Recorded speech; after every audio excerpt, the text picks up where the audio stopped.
Hello, Nigeria. Hello, great minds from wherever you're watching. My name is Robert, and of course, I always have the pleasure to introduce to you my very beautiful co-host, of course, a no new face, someone you've always been seeing, of course. Hello, great minds. My name is Doing. We promise to give you something more exciting and much more than you're even expecting. And of course, with our mind-blowing skills from our Youth Know segment, and also our entertainment segment that also keep you glued to your sets. And not forgetting even the main segment that is filled with so many discussions that you want to partake of it. Yeah, that's right. So much more coming your way. Stay tuned. Don't go anywhere.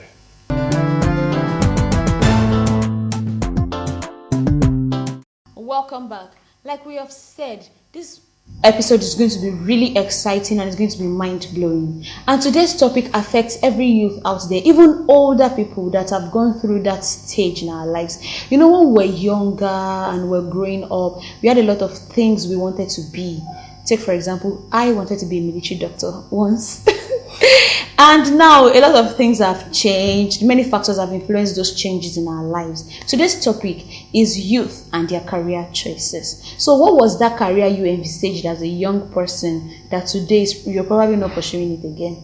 So Robert, tell me. I've said my own. At a point in time, I wanted to be a military doctor. I heard that and I was I don't know. I just loved everything. I used to get gist about anything in the military, and then I was like, I wanted to be a doctor. Wow. So I was really caring, you know. Okay, I'm still caring anyways. So I wanted to take care of soldiers at war that were injured and all of that. So anyways, I always wanted to be a lawyer, you know. Oh, really? As a child, of course, I always wanted to be a lawyer. But as time went on, I realized my passion changed. My passion for a career goal, something of that nature changed, you know. Well, that's me anyways. Yeah, I'm sure. And I'm sure a lot of other people out there too also have things, you know. If I'm more than one, many people have a lot of things like. Honestly, let me be sincere with you. I didn't just want to be a lawyer. I wanted to be a lawyer. I wanted to be a musician. I wanted to be, just think of it, lots of things, like, you know, everything at the same time, you know. But one lawyer never, okay, it's probably crossed my mind just a little bit. But I wanted to be a military doctor, I wanted to be a newscaster, a linguist, which I am, of course. Why I wanted to be a lawyer, you know, someone once said something then when I was still very small, and if you look at it in a way, it's almost true, you know. The person made a point. It was not like there are just two professions in Nigeria that can actually make way, or will I say that people who don't look for jobs after school, something of that nature, people who really have impacts, like who really make impacts in a country like Nigeria most especially. And the person said the medical field, that's the doctors, and as well as the lawyers. These are the two people that you can't do without in the country. And you know, then I just developed this passion for lawyers. You know, then they always put on tie. You know, see them on the black suits. And all that. then even in school, primary school, when they were teaching us careers, jobs. Yeah. After we've talked about old times, farmers and all of that. When we come to modern day, after doctor, lawyer. Yeah. Which other thing? Engineers as well. That's true. Doctor, lawyer, engineer. I think those were the major occupations that were there. So many people did not even know there were other occupations existing outside those. Exactly. I remember in my secondary school, it usually happens every year when they post names of graduating students. Yeah. You see medicine and surgery. About half of the whole graduating class, medicine and surgery. And when you now see art students, you now see lawyer, law. Exactly. Law. Then you see accounting.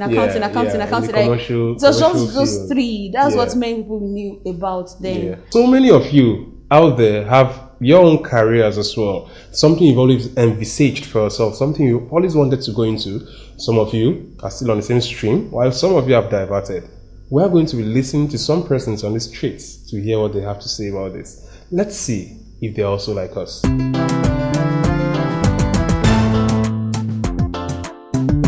Actually, when I was young, my dad asked me that, what would you like to be in future? I said, I would love to be a petroleum engineer. It was like, wow, that's good. This is how I was like, after some time, I got to junior high. I was I changed. Why? Because I realized that everybody in my family are all science students, and besides, I started losing interest. When I was young, I always wanted to be an accountant, and that's because I feel okay. My mom knew math, accounting is good, and I also knew math and all that. I just wanted to do what my mommy did. I was like, okay, I'll be an accountant. The accountant can work anywhere in the bank or any organization. So that's why I said I wanted to be. The reason why I changed my mind is, first of all, they told me that I'll study accounting in economics. So why not diversify? And Another reason can be because maybe somebody challenged me that why you studying economics? So why not? Why shouldn't I do economics? And it's for my own good. No knowledge is a waste. I wanted to be a scientist. I wanted to find a cure for AIDS. A whole lot of things. I wanted to be 007. I used to watch James Bond. So I wanted to be a spy. So it's a mixture of things. But my parents wanted me to be a medical doctor. So in between all these things, I settled for something else. So I definitely totally deviated from everything. Like some courses now these days are enterprising, whereby some are not. For instance, in the situation of the country, you can't compare someone studying a course that's not really enterprising in Nigeria as regards to other countries abroad. So choosing a career is not about maybe, okay, this is what's on ground, this is what you have to take. You have to develop it. Okay, where am I good? You know, you have to know where you are good, where your strengths. I have some of my friends that they don't know what they want to do. They just finished with their secondary school and they don't even know the course of choice course of study they want to study in the university, and you wonder why. So sometimes for their parents to help them, their parents just decide that, okay, why not study this course? It's a good course and all that. Why some parents? It might be because, okay, the financial earnings from that particular course of study is high. Background is a major factor. Then we'll talk about economy really. In an economy like ours, if you study courses that are not so prominent, you might not get jobs. Sometimes parents really know their kids better than what other people know themselves as. The parents know you right from when you were born. They know what you can do best. So I can say the parents can choose the career for the child.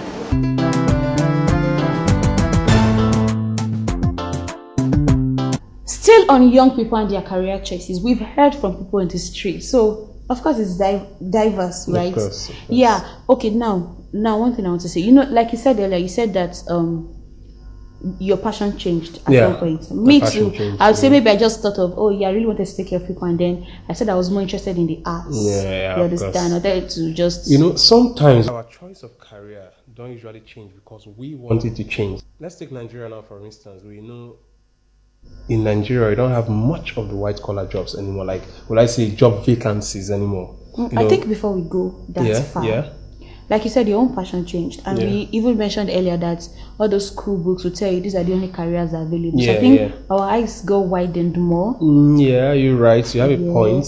And then after you leave secondary school, okay, let's say, you know, some people, you know, from secondary school they divide us into classes. Yeah. We have the arts, we have the social science, we have the sciences. Do you understand? Yeah. At some point, let's say at GS3 level, you already know, oh, I think I'm not good in science subjects. Yeah. So I think I'm better in social science. Sometimes the schools still do contribute. Exactly. Yeah, subjects in schools and all that. Yeah. So you at least that one is still dependent on you. You've seen your interest. Like now, art student, you don't like anything that has to do with calculation. You understand? So they know that, okay, once that you don't have anything to do with calculation, you just leave that line of calculation completely, even though you cannot run away from mathematics. Let me ask a question. Yes, I'm talking from experience. I knew you're going to ask that. I was trying to come to you. I'm talking from experience. So yes. Yeah. So you know, from there, we consider was one factor. The fact that your interest changed and your skills, you understand. But now the university thing, you know, the old struggle with admission these days. Yep. Many people take, for example, a Greek. Yeah. And they'll give them microbiology. Yeah. You understand? So I think that's a factor. Sometimes, that's true. The situation of things in the country now when it comes to job makes most people to change their career, their choices of career. Definitely. Like, take for instance, you see someone who's studying engineering school looking for a job in a bank. Exactly, that is what is looking for a job really, in a bank. Happening right now. I have a friend, who studied microbiology in school. Today he works in a bank. Can you imagine that? And so you would expect. Yeah, most of these people do these things because they just need a source of livelihood. Because of the situation they need, exactly, the situation of the country and all that. So there are lots of factors. And let's not even forget, I've actually met people, some of my friends even, that their parents made those choices for them. Yeah. I know of someone whose whole family is filled with lawyers and all of that, and the dad just decided that, okay, I don't want any more lawyers. Maybe about 2 of the kids, they already studied law. So he had to impose on one of his children to go into sciences, that let's just have something different in our house, which is which is something I would not even advise at all. Well, the question is, the person himself, the son, is really enjoying. He won't the now field. because that's not his That's interest. just- that's not Imagine his someone being interest. very interested in art subject and you're telling him to go into go into sciences. sciences. It's just many parents impose this. It was a trend at the time, but I don't know if it is still a trend right now. But parents do this a lot, which is very wrong. I've had a friend that it's was not more proper, interested it's in wrong. art courses, and her dad also told her to go into medical, to go into sciences too. You understand? that's I know a lot of twists just takes place in this thing. When you are in secondary school, your parents tell you to change your class from, take for example, arts to sciences. You now get into sciences. You struggle your way. You probably failed courses, but they tell you to persevere, study hard, and then you finish. You enter university. You're probably looking for medicine as a course, and you get microbiology instead. You see, it's already failing. That's like true. the That's plans true. they have. That's why we That's see true. some people trying to go over the 4-year system again to study their own. Have you not heard those funny gists of people saying, "Parents, take this is my certificate. This is I I've just did studied this for you, I you did know? exactly. Actually, I did this for I you. did this So for now you. I want to go for So my you can be own." satisfied. People do that, or we've probably watched it in movies. So, Yeah, of course, it happens. It happens. Like Yeah, it's very, it it does, happens. exactly. Even around us and all Yeah. that. Talking about parents, well, it's an advice to give to parents to try and allow their children to make their choices and go after their choices, because it is believed that when one goes after what is, let's say, goes after his heart, Yeah. he perform better than when he's been, let me say, forced to go into something. Talking about parents still, we'll be going out to speak to some parents to hear what they have to say about this very topic. We'll be right back. Learning lots from there.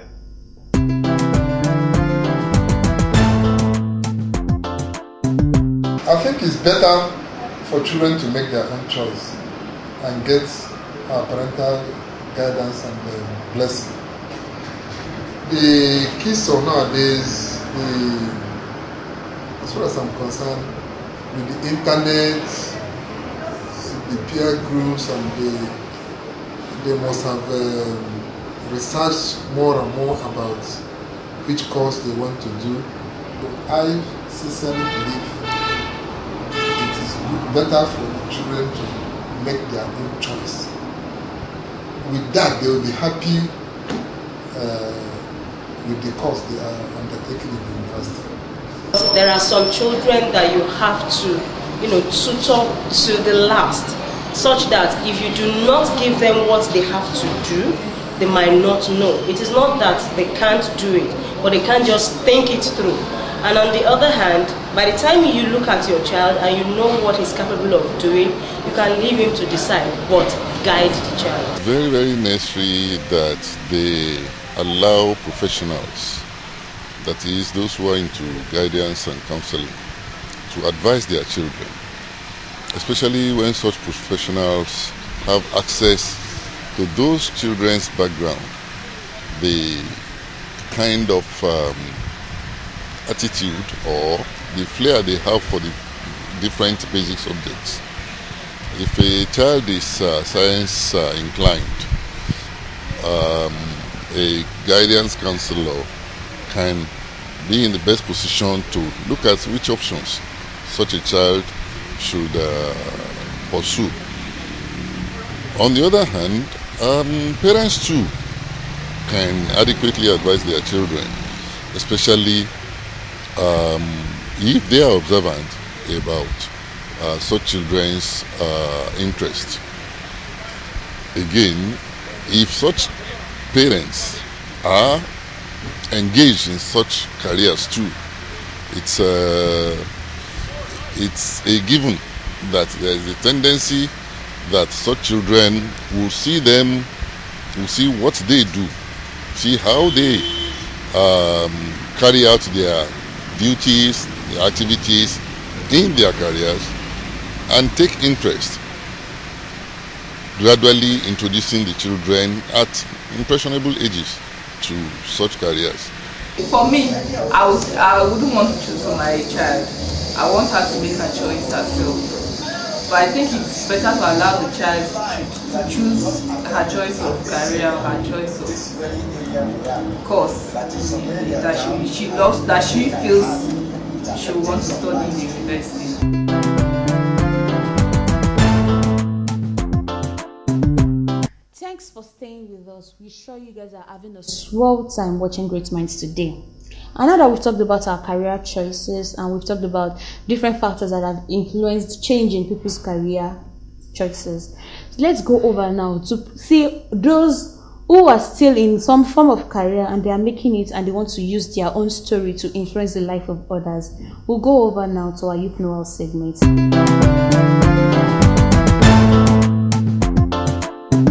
Hello, welcome to Youth Know How on Great Minds. Like we do always, we bring youths with different skills that come here to inspire you.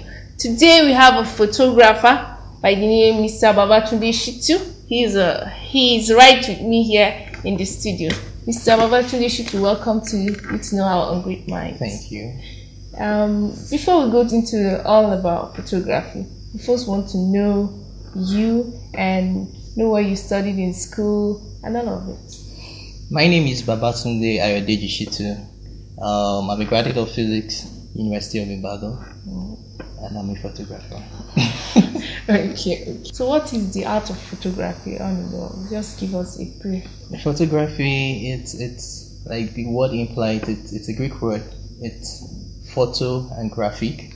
Photo from light and graphic like representation of light or drawing from light. So simply put, is like drawing with light or drawing from light. Now the photography, like let me relate to to a layman, is like okay, taking images. Simply put. Okay, so how did you venture into photography? Did you learn it, or was it just a flair that you felt you like? And well, initially it was more like a flair. It started when I finished my secondary school way back, and still seeking for admission. So a friend of mine who is also a photographer, I was like, okay, he had a studio then. Like, fine, instead of just staying at home, why don't I just come and hang out with him in his studio? Can you tell us the different types of photography and the one that you do? Well, there are various types. Though you want to specialize in wildlife, you want to specialize in portraits or frame, like we both call it. And if you do events, then that's basically what I do. I do events majorly. Okay. So you cover people's events, yeah, weddings. Events, weddings, birthdays, any ceremony. Okay. So what do you use in your? Is it that your own creativity in picking the shots or the softwares that you use? Well, they go both. They both go hand in hand. You have to get good equipment to take good images, and after taking images, just like the first phase of the whole thing, you go back there, you load it on your system, and use softwares like Photoshop, Lightroom, Picasa, all sorts, just to achieve or to beautify the image you're already taking. In the course of your work, what are the most the challenging tasks? Something that was difficult for you at some point in time, but you later summoned? Well, like I said, the most challenging starting up was facing the crowd. Not everybody that is that bold enough to face crowd, especially what you're not totally used to. And you go out there for a wedding, for example, and they're like, take what you want to take, we have to go, just 2 seconds, 2 minutes, they're waiting for us, that kind of a thing. You'll be under pressure and you want to achieve the best, but you'll be under pressure. That I can say is the most challenging for now. I don't know about. If I want to go into the photography, as a startup, what will I require? How do I size it? First thing first is having the flair for it to start with. Okay. Then getting a camera. But there are cameras and there are cameras. If you want to go professional, it might be on the high side. But if you just want to start up with something, you can get it. There's what we call starting small, not okay. into. Well, most importantly, you need to get a camera. Okay. And getting the camera, I think you can point. There's what we call point and shoot camera. Those are the usual camera, the small type camera. Okay, so I can start photography with you can. As small as that kind of camera. As small as that camera. What matters most is your creativity and how you take the pictures. That is what matters. I learned that after you do the production, you do some packaging for your there's like way back when they just do pictures, albums. We have improving each day. There's what we call photo book. I have a sample here. Okay. This is how the pack. Although there are different packaging, this is just one of the package I have here. Okay. And there are different sizes as well. Okay. And this is This is a wedding, for example. This is a 12 by 12 size photo book. Okay. And this is how it looks like. Wow, this is really cool. Wow. This is how it looks like. Wow. So this is a whole cover for the whole wedding event. Yeah, though it all depends on the client. Okay. I have like 2 or 3 of this. Okay. Like, okay, probably they want to have like an engagement one separately. They want to have the white wedding separately. Okay. And probably the spinsters eve or bachelors, they want to have that on a smaller version of this. Okay. So it all depends. Wow. So this was just part of the whole event, or? Yeah, this is a combination of both. Okay. Wow. And you did it. Yeah, then this Nice is probably my job. Oh, wow, it's really cool. So if I want something like this after you covered my event, Yeah. how much will it cost me? Oh, well, it costs a reasonable amount of money, but I'll prefer we talk that off here. Okay. You can just get my contact or something and we could discuss that. Okay. So what would be your advice to youths out there who wants to be a photographer like you? Well, my advice to youth out there is for them to stay focused. It could be challenging, and they should not just go into photography because they want to make money. They should enjoy what they do, and they should read and learn more and improve their creativity. All from Mr. Babatunde Shitu. He's said a lot about photography and how it has been for him so far. Join us next time for another Youth Know-How on Great Minds. Back to Doyin and Roberts for the rest of the show.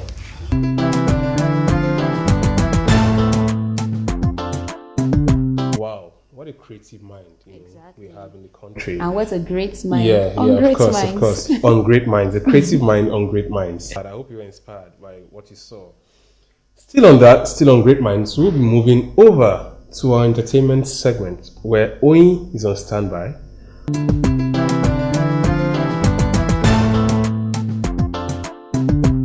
Welcome to another exciting episode of Entertainment Just of Great Minds. First up, I'd like to wish everybody a happy new month and welcome to the Christmas season. Anyway, we'll be bringing you gist from Delta State Orientation Camp. A very interesting incident happened. Frankly, I don't know whether to shake my head or to laugh. I'll leave that decision to you guys go. Stella Omorodion, a female Batch B corps member who got deployed to Delta State Isele Uku camp, allegedly almost met her untimely death. A camp lover attacked her in a fit of jealousy. Stella, who allegedly had a boyfriend prior to her deployment to camp, began a love affair with another fellow corps member who got enraged when Stella's real boyfriend got redeployed from Zamfara Orientation Camp to Delta Camp.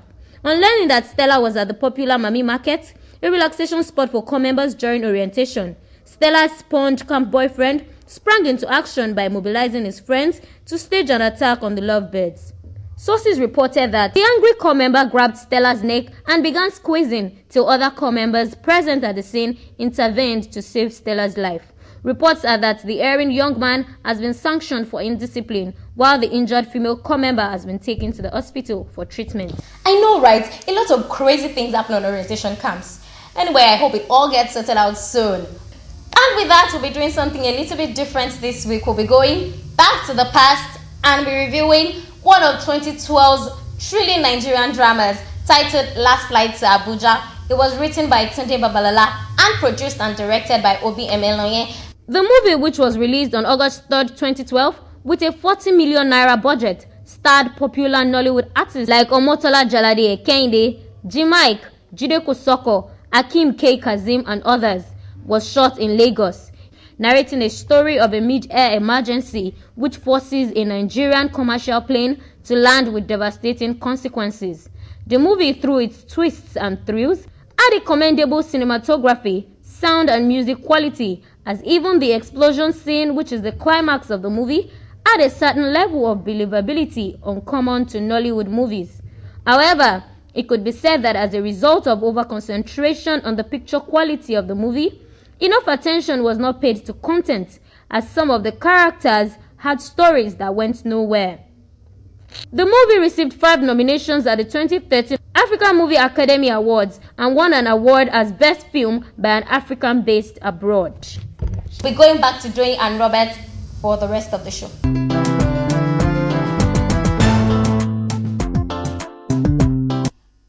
you so much, Oyin, for that. That was one nice entertainment gist. Did you enjoy it? Of course, I really did. You know now. Would Of course, you I even do. say Of course, yes? Even of if course. you did, would you say? I always enjoy entertainment. You know, it's in me. Like it's part of me already. Yeah. Okay, so this is just with the belief that yes, we have diverse people watching Great Minds. Yeah. So for those that are still in the middle of that, please try and make the best decision. Yeah, We understand of that different course. things are going on in this country. Like lots of things. As Lots a matter of of fact, things. make your own choice and try to ensure you follow your Yeah. choice. And No one can discourage you from what you want to go Exactly. So we understand that the different things in this country. If you dream of being a musician, you better be lucky. And some people that never even plan on being musicians ever are musicians today. Some that can't even sing. Are musicians today. That can't play instruments. You understand? Yeah. So different things just happen. Different things just influence these things. But we know you guys have learned a lot. One or two things from this. For some of you out there who are just joining us for the first time and who would want to make contributions on this very program, you can reach us from any of our links scrolling right through your screen. Exactly. For those of you out there who are just joining us for the first time and who would wish to make contributions on this program, you can reach through to us through any of our links scrolling through your screen. That's right. And you can watch our YouTube videos on our YouTube account that's also scrolling through your screens. We are getting your comments. Thank you so much for being part of Great Mind. It was a wonderful time spent with you today in the studio. See you same time, same station next week. Have a wonderful day. New face, that's what I wanted to say. No, I said no new face now. You said a new face. Please, 60, Lou. God. 6 o'clock on the dot. My phone. See, they're also like us. I think they have this. How do you go? Eh? Okay, we can come back. Nothing like we'll be back. Anyways. No, it's okay now. We don't have to use it. The door is kind of open. The door is open. The door is open.